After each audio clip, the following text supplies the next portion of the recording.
You think anybody's buying this hooey they're making me say? Sir, we're still rolling. The sponsors backed out as soon as they saw the first part of your presidential address. Ooh, snapcrackers. People of America, please disregard that. That was, we're having some technical difficulties, and that was merely attempted comic relief. It wasn't really that funny. Where was I in all this? Again, I say there is hope. As you know, there are laws limiting one's movement within as well as outside of America based on how much debt they owe. Now, please do not think that limiting your movement constitutes a violation of your freedom. We all have our responsibilities within our freedom, and freedom does not mean no limits. Now, that being said, we may be able to break free of some of these movement limiting laws as soon as 2083, if our most optimistic projections are indeed correct.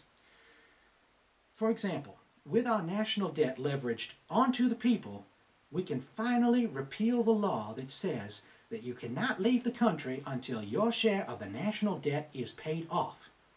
This is due to the fact that national debt has now become personal debt. And admittedly, the law that says that you cannot leave the nation until your personal debts are paid off is still in effect. But the law that says that you cannot leave until your national debt is paid off has finally been repealed. As you can see, that law, the repealment of that law, is going to be our first and probably our biggest genuine step in the right direction. Don't worry about the law regarding personal debt either. With our current projections, we may just be able to repeal that law as soon as 2174.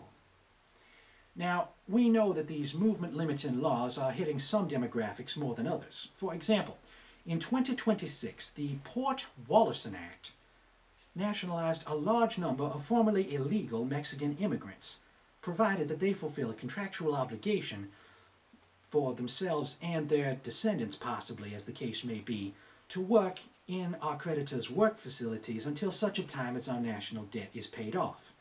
And as much as we would like to allow these people to return to Mexico, as they have been protesting for and pleading for the past decade, we cannot do so yet.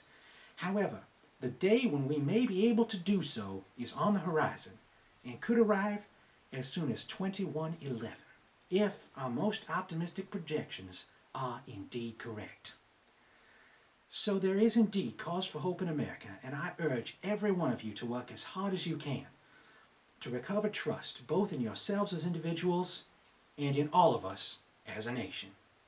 Now, as the Spanish-speaking portion of our audience is so large, we have asked a translator to translate my entire speech into Spanish for us.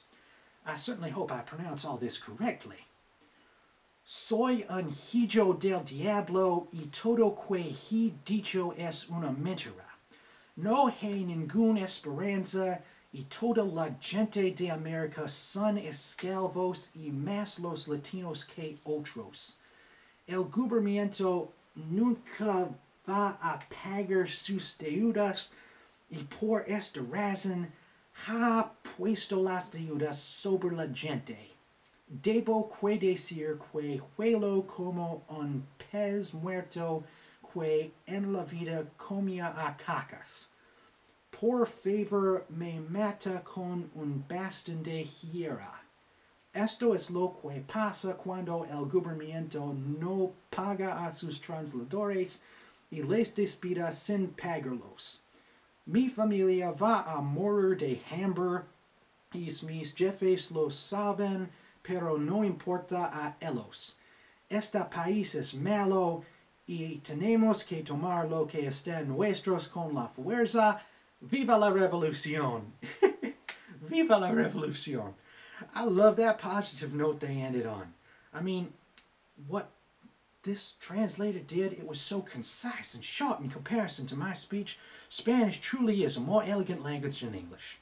I wish that I had been able to learn it when I was in school, but then as now, there simply isn't budget space to add Spanish programs. Well, that's all, folks. Good night, and I wish you all the best.